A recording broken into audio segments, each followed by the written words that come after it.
माता पिता के जाने के बाद 14 साल की संध्या का कोई सहारा ही नहीं रहा। घर में बस बूढ़ी दादी थीं और पहाड़ों पर बसा उसका घर भी खेतों के पास था। माता पिता के जाने के बाद खेतों में काम करना ही बहुत मुश्किल हो गया था। बड़ी मुश्किल से अपने खाने के लिए थोड़ी बहुत सब्जियां और कुछ फल मिल जाते थे, लेकिन इस बार की बरसात ने वो भी खराब कर दिया। पहाड़ों का जीवन इतना आसान नहीं होता है और एक आपदा जीवन को अस्त व्यस्त करने के लिए काफी होती है। इस बार की बारिश ने रही सही पूंजी भी खत्म कर दी। संध्या के पास और कोई रास्ता नहीं था, उसे मसूरी जाकर कुछ काम ढूंढना था। नवंबर की दस्तक मसूरी के पास एक छोटे से गांव में थोड़ी ज्यादा ही ठंडक लेकर आ गई थी। सर्द हवा ने संध्या की तबीयत थोड़ी खराब कर दी थी। दादी इसे लेकर बहुत डर रही थी। तबीयत ठीक नहीं, वहां जाकर करेगी क्या? पढ़े लिखे लोगों का शहर है वो, वहां ऐसे काम नहीं होता है। दादी ने कहा, कुछ तो करना ही पड़ेगा ना अम्मा, वरना खाओगी क्या? बबली चाची कह रही थीं कि वहां किसी कोठी में काम करने के लिए लोग चाहिए। मैं वहीं जाऊंगी, संध्या ने कहा और अपने कपड़े बांधने में लग गई।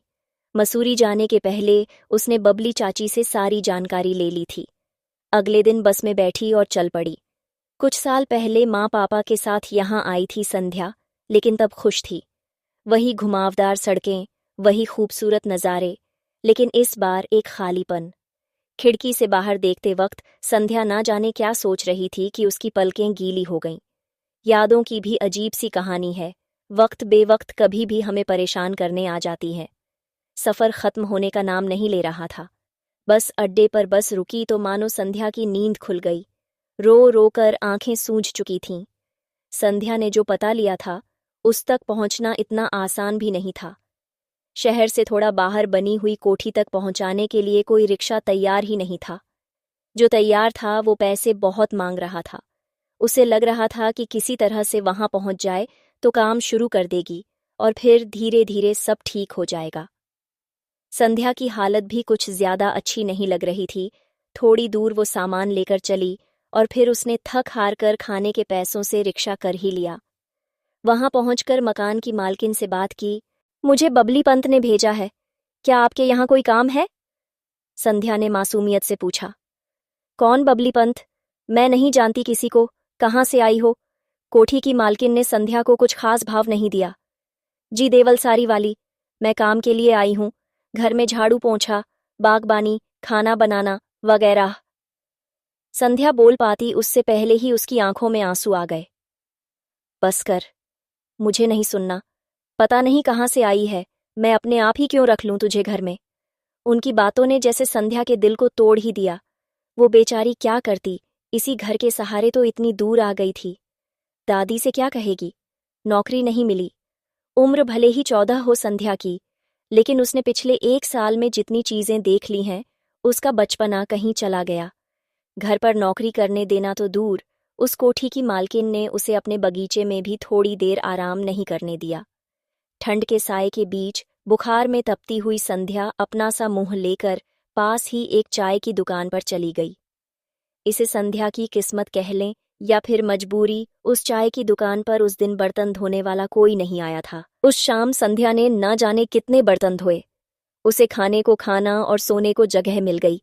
सर्द शाम और तबीयत खराब होने से संध्या और परेशान हो गई थी। अगले दिन सुबह उस दुकान से भी उसे हटा दिया गया। बस एक ही रात का काम जो था। संध्या एक बार फिर से परेशान हो गई। वापस जाने की गुंजाइश नहीं थी, किसी और जगह काम ढूंढना ही था। उसने आसपास के घरों में पूछना शुरू कर दिया। सुबह से भूखी प्यासी संध्या को आखिर दोपहर तक एक घर ऐसा मिला जहां कोई नौकर नहीं टिकता था।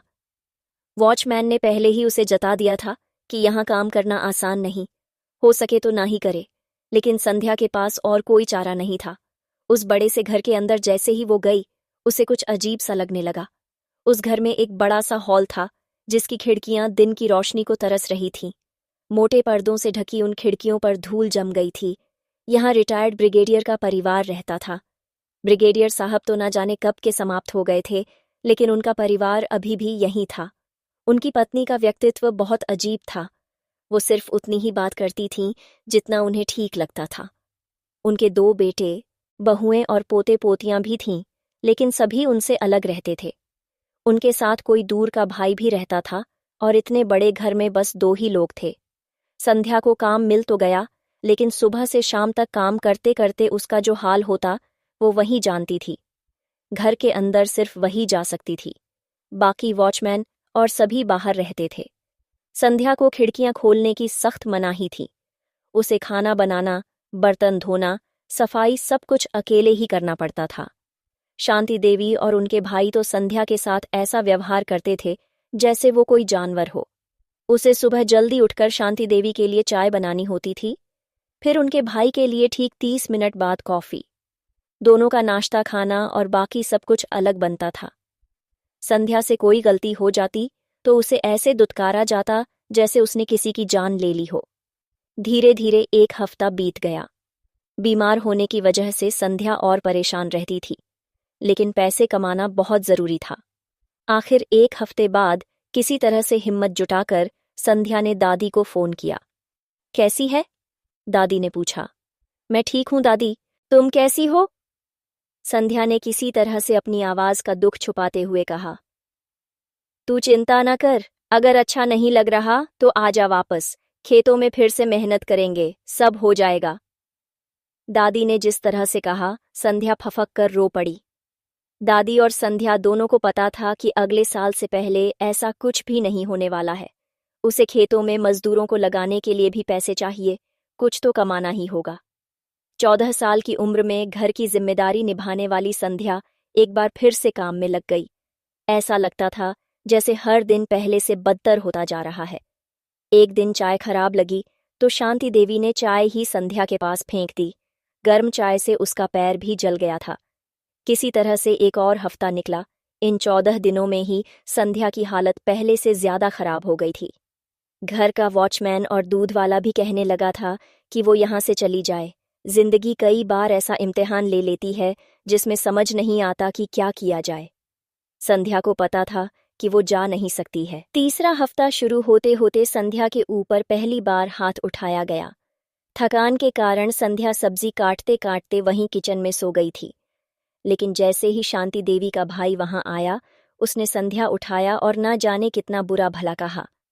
एक बार शांति देवी ने उसे अपनी दवा लेने के लिए 7 किलोमीटर दूर भेज दिया। वहां से आने के बाद भी उसे घर का सारा काम करवाया। कई बार हमें जिंदगी में ऐसे लोग मिलते हैं जो इंसान की शक्ल में दैत्य होते हैं। इस घर का भी वही हाल था। संध्या बिना कुछ कहे चुपचाप सोचती जा रही थी कि बस कुछ दिन और, अपनी पगार लेने के बाद वो इस घर को छोड़ देगी। 1 महीने के बाद उसके पास मौका होगा कहीं और काम करने का। उसने वॉचमैन से बात भी कर ली थी कि वो किसी और घर में नौकरी लगवा दे। चौथा हफ्ता आते आते आलम ऐसा हो गया था कि संध्या का खाना पीना भी दुश्वार हो गया था। उसे बस इंतजार था तो अपने पैसों का। आखिर वो दिन आ ही गया जब संध्या को सैलरी मिलनी थी। उसे लग रहा था मानो जीवन के दुखों का अंत होने वाला है। उसने तैयारी भी शुरू कर दी थी कि कल ही इस घर को छोड़ देगी। शांति देवी के पास जाकर जब उसने पैसे मांगे तो पहले तो शांति देवी बहुत नाराज हुईं। उसे दुनिया भर की बातें सुनाईं और फिर आधी सैलरी उसके हाथ में रख दी। उसे कुछ समझ में आता उससे पहले ही उसकी गलतियां गिनवाना शुरू कर दिया। संध्या की छोटी छोटी आदतों को उसकी गलती बताकर उन्होंने पैसे काट लिए। संध्या रोते रोते वहां से चली गई।